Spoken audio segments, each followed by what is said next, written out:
네, 반갑습니다. 2월 10일 월요일 아침 시간입니다. 자, 지난 주말에 미국 증시가 조금 하락하면서 마무리가 됐습니다. 일단은 뭐 상호 관세 관련한 부분도 좀 있었고요. 단기적 상승 이후에 조정을 좀 받는 거, 어떻게 보면 뭐 당연한 얘기라고 볼 수 있겠죠. 그래서 그러한 형태들 이라고 보시면 되고요. 또 인플레이션에 대한 우려감 뭐 이런 것들이 좀 있지 않았을까 생각됩니다. 전반적으로 미국 증시가 뭐 나빴다라는 부분으로 갈 수는 없겠지만은 너무 올랐다라는 부분에 대한 그 차익 매도 이런 것들, 경계심 이런 부분들은 우리가 조금 주의를 해야 될 것 같습니다. 일단 지난 주말의 상황을 보면 다우지수가 마이너스 0.9%, 나스닥은 마이너스 1.36%, S&P 500은 마이너스 0.9% 하락했습니다. 자, 이렇게 상승 출발 이후에 밑으로 빼는 건 안 좋다고 그랬죠. 그래서 우리도 이제 이번 주에 만기를 앞두고 있기 때문에 약간의 부담감 이런 요소들은 생각해야 될 것이다. 이렇게 보셔야 될 것 같습니다. 자, 그럼 뉴스를 한번 보도록 하죠. 자, 우선은 이거부터 볼까요? 이제 너무 올랐냐? 자, 월가서 M7, 네, 매그니피센트죠? 네, 이 M7 회의론이 확산되고 있다. 고들미망 맺혔네요.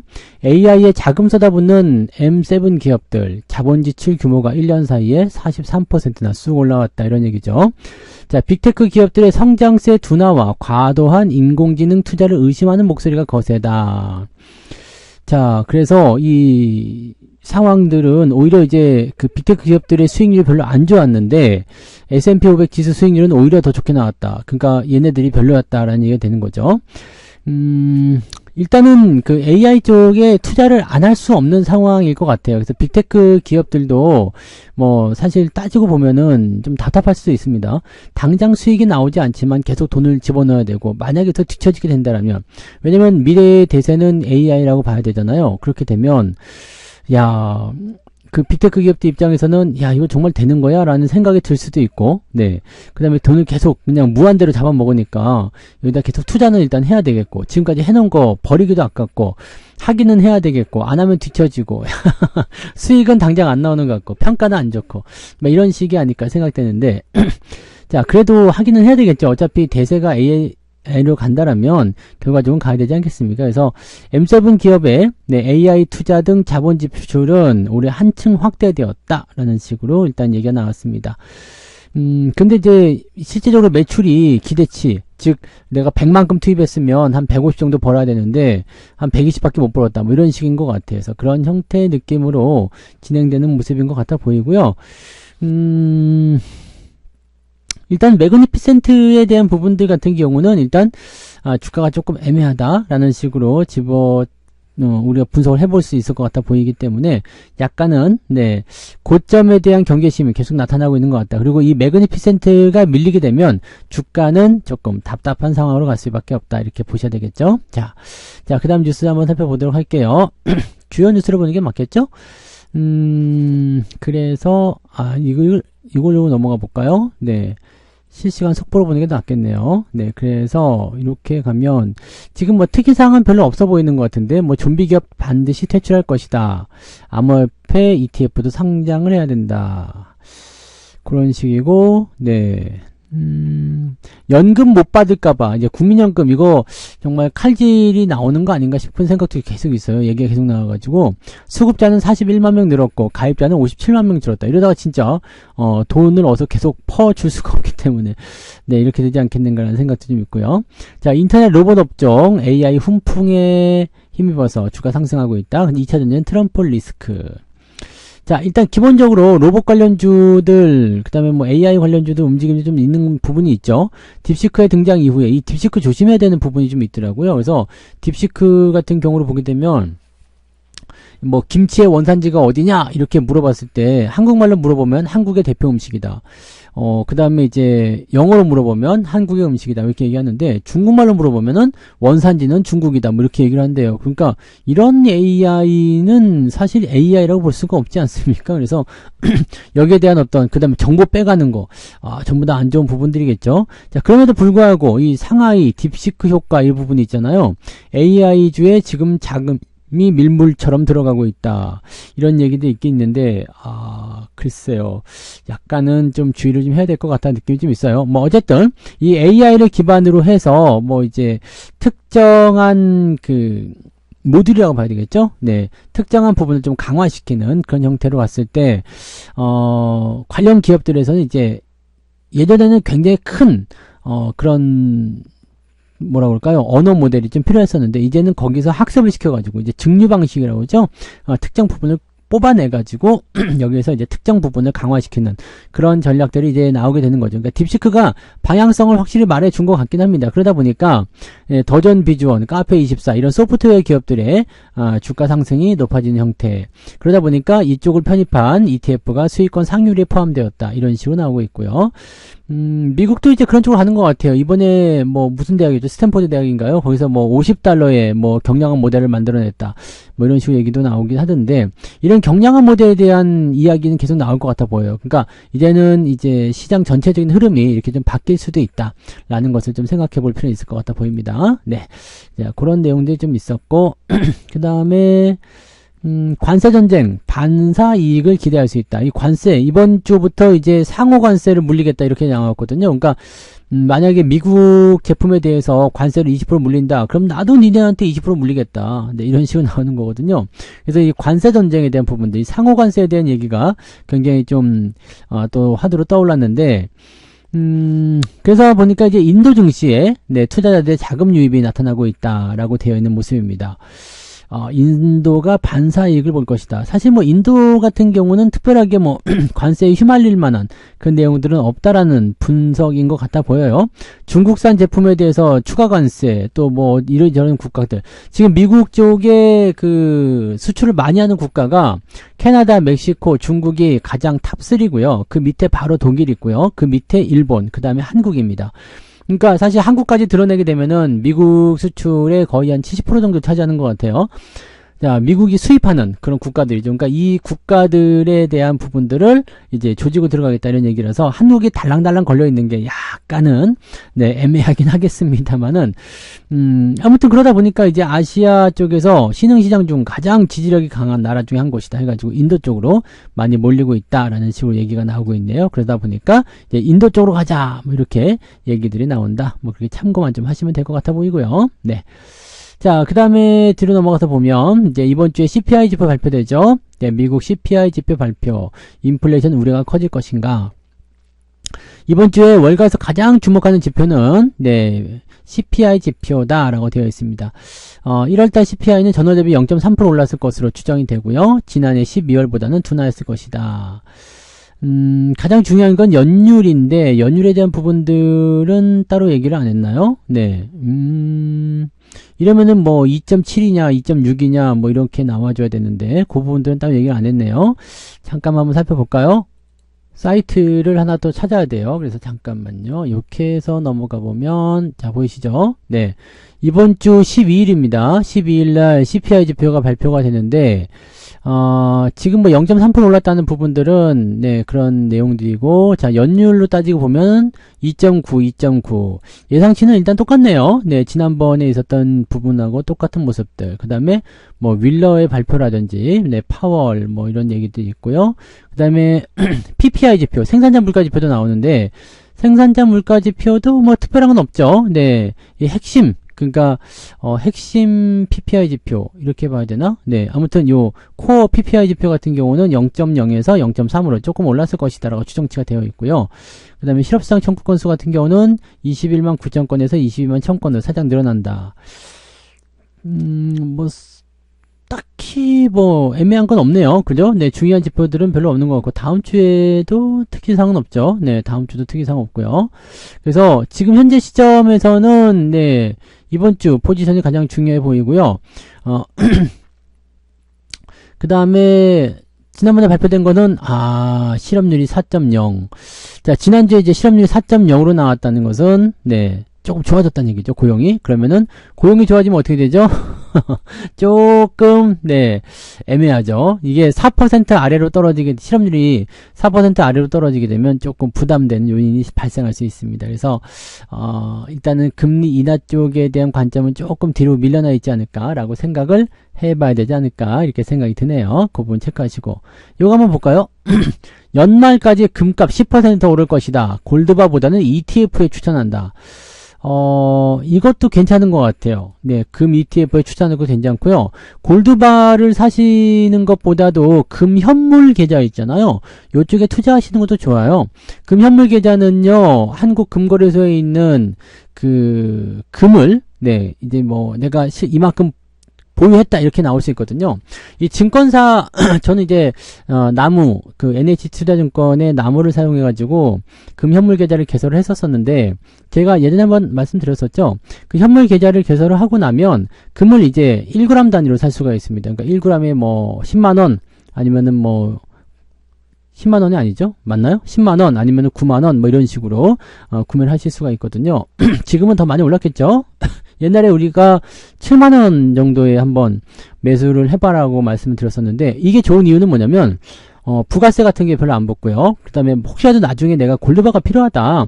그러면은 내가 가진 이 금을 요청을 하면 됩니다. 이 현물로 내놔라. 그러면은, 이 10% 부가세 부과하고 현물로 받을 수도 있습니다. 물론 팔 때도 부가세 포함해서 이제 파는 거니까 뭐 손해볼 건 아닙니다만, 근데 우리가 골드바 갖고 있어서 뭐합니까, 그죠? 그냥 계좌 안에다가 금이다 해놓고 넣어놓으면 되잖아요. 그러니까 금 ETF도 사실은 괜찮아요. 이것도 괜찮은데 현물 계좌를 갖고 가시는 것도 저는 괜찮다고 생각합니다. 그래서 이것저것 다 해봤는데 금 ETF보다도 현물 계좌가 더 나았던 것 같다 생각이 좀 듭니다. 그래서 예전에 이제 그 코덱스 골드 선물인가요? 그것 쪽도 해서 수익을 한번 내드렸던 기억이 있는데, 그런 쪽으로 이제 이용해 보실 필요가 있는 거죠. 그러니까 골드바를 직접적으로 매수하는 것보다는 실질적인 부분이 좀 그렇습니다. 여기 매매 수수료도 있고 부가세가 10% 돼 있다라는 거잖아요. 그래서 현물을 실제로 갖고 있는 것은 비용 부담이 좀 크다. 그 다음에 금 ETF나 금 펀드 또는 이제 금 현물 계좌 그걸 갖고 계시면은 네, 수수료는 없다. 근데 이거는 ETF는 이게 있어요. 그 운용 보수, 그 다음에 매매 차익에 대한 배당 소득세 이렇게 있는데, 금 현물 계좌를 가지고 있으면 더 나은 것 같은데요. 그죠? 여기 금 현물 계좌, 이건 뭐 더 괜찮다라는 대인 거고요. 여기 써있네요. 금 현물 계좌는 1g 단위로 사고 파는 방식이고 수수료가 0.3% 거의 미미하다라고 되어 있고요. 그 다음에 매매 차익에 대한 배당 소득세가 없다. 그래서 저는 이 금 현물 계좌를 네, 추천합니다. 그래서 나는 금 투자를 꼭 하고 싶다 라고 하시는 분들은 금 현물 계좌로 가시고 이 1g 단위로 네, 매수하시면 훨씬 더 유리하실 거라 생각합니다. 그래서 요거는 그냥 네, 일단 골든바를 갖고 있는 것보다 훨씬 부담도 적고요. 매매하는데 굉장히 좋을 겁니다. 그래서 이런 부분들 체크하셔도 괜찮을 것 같습니다. 그래서 금 투자 비중은 전체 10% 이내를 추천한다. 뭐 이렇게 되어 있는데 이거는 뭐 알아서 하시고요. 네, 금을 매매하실 때는 일단 그렇게 보시면 되고, 금값은 네, 연말까지 10% 정도 더 올라갈 것이라고 되어 있는데, 뭐 금 투자하시면서 뭐 100% 200% 노리고 하시는 분들은 안 계시겠죠? 네, 그죠? 네, 그럴 거라 생각합니다. 그래서 그렇게 판단하고요. 자, 최대 10% 정도는 올라갈 수 있을 것이다 라는 생각으로 일단 보시면 될 것 같고, 단계 너무 올라서 약간 주춤거릴 수는 있겠습니다만 딱히 금값을 까고 내려가될 만한 이유도 별로 없기 때문에 그런 부분들도 한번 체크는 하셔야 될 것 같습니다. 그래서 금투자가 나쁜 대안은 아니죠. 이것도 어차피 상품이기 때문에 인플레이션이 강화될 때 계속해서 올라갈 수 있는 그런 부분들이 있다는 거 참고하시고요. 상하이 증시, 이제 중국 쪽에 관심 가지시는 분들 많이 계시던데, 요 딥시크 관련한 부분에서 기술주들 움직임들 나올 수 있습니다. 그래서 그쪽 관점들 좀 체크하시면 될 것 같고요. 지금 현재 시점에서는 미국과의 관세 전쟁보다도 딥시크로 확인된 중국의 혁신 가능성이 더 주목을 받았다라고 되어 있습니다. 얘네들은 기술력이 좋은데 좀 인간성이 좀 아닌 것 같아요. 그래서 조금 마음에 안 드는데, 아무튼 좀 무선 속도로 따라오고 있다라는 것은 어느 정도 체크는 좀 해봐야 될 것 같아 보이긴 합니다. 네, 그래서 이쪽 관련한 부분들에 의한 네, 글로벌 자금이 중국 증시에 돌아가는데 촉매제 역할을 하고 있다라고 되어 있는 모습이죠. 그래서 일단 네, 이 중국 기업들 쪽에서의 이런 자금 쏠림 현상도 분명히 일어날 수 있습니다. 중국을 관심 있게 볼 필요성이 좀 있을 것이라는 전망이 나오는 거죠. 근데 옛날처럼 이제 뭐 1대1로라든지 이렇게 해가지고 옛날에는 뭐 중국 기업 중에서 3.1중공업 이런 거 있었잖아요.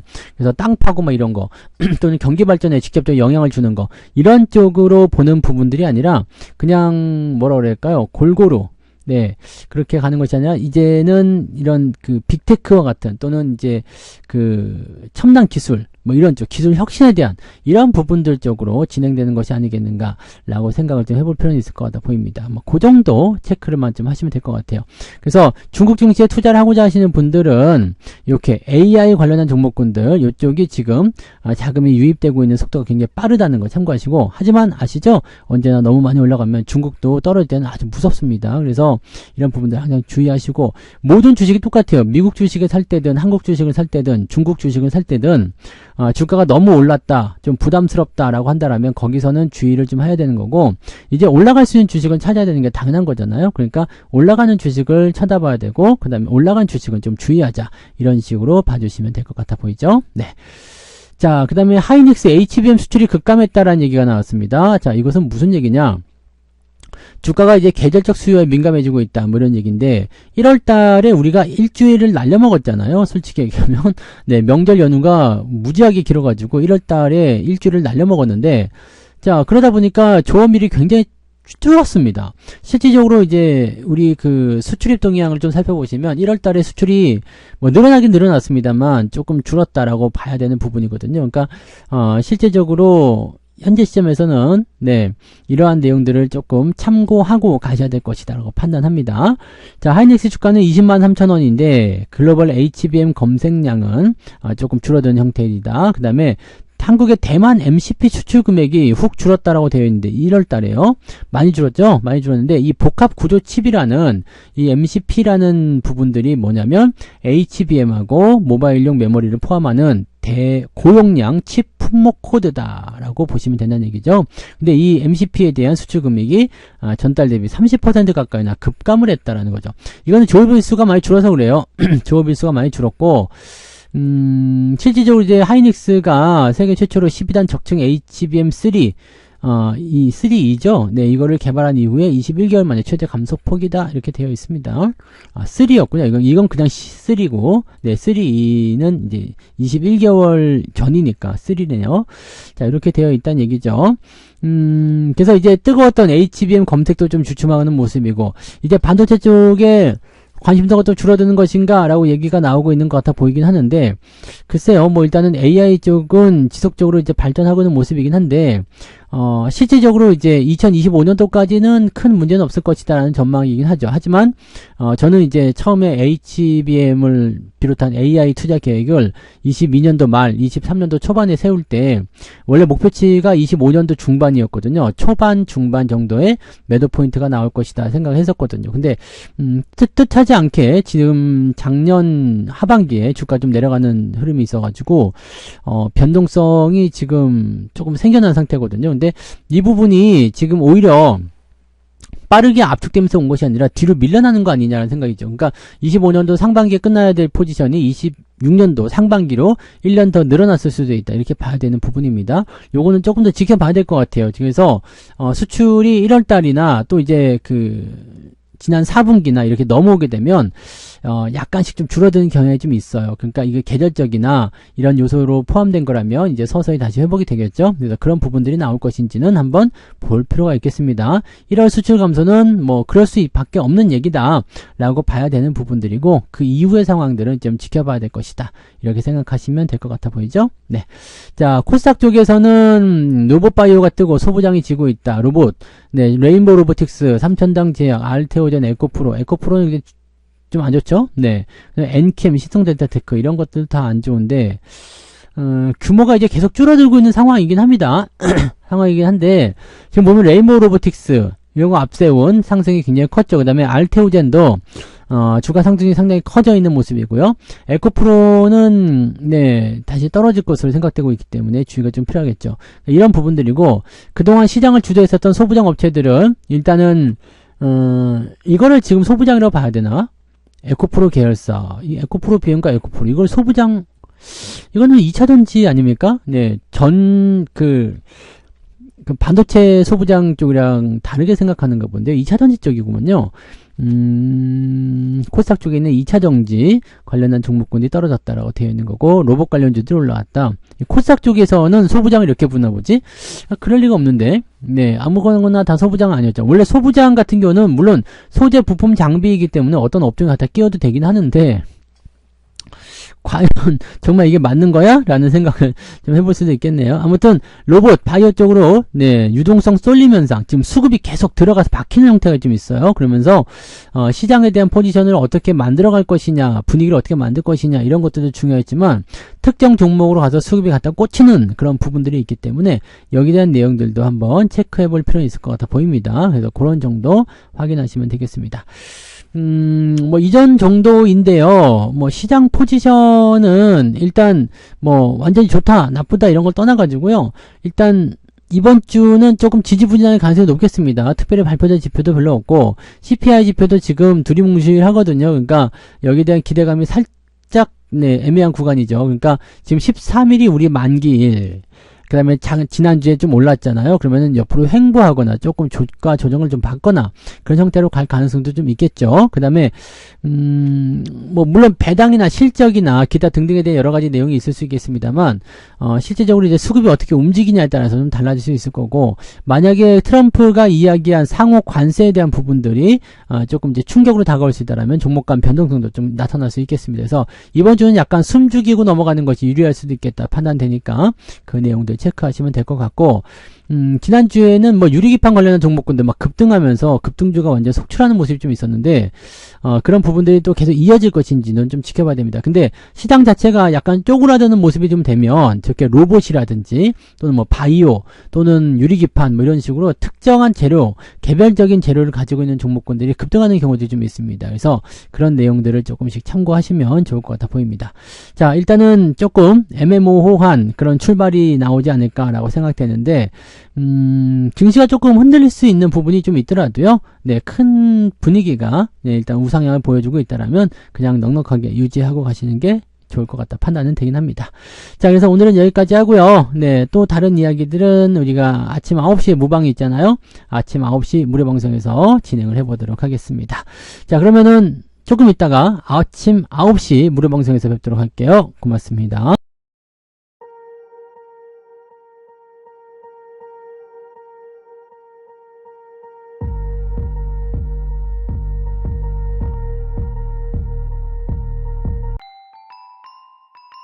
본 방송에서 제공되는 모든 정보는 투자 판단의 참고 자료이며 투자의 최종 책임은 본 방송을 이용하는 본인에게 있습니다.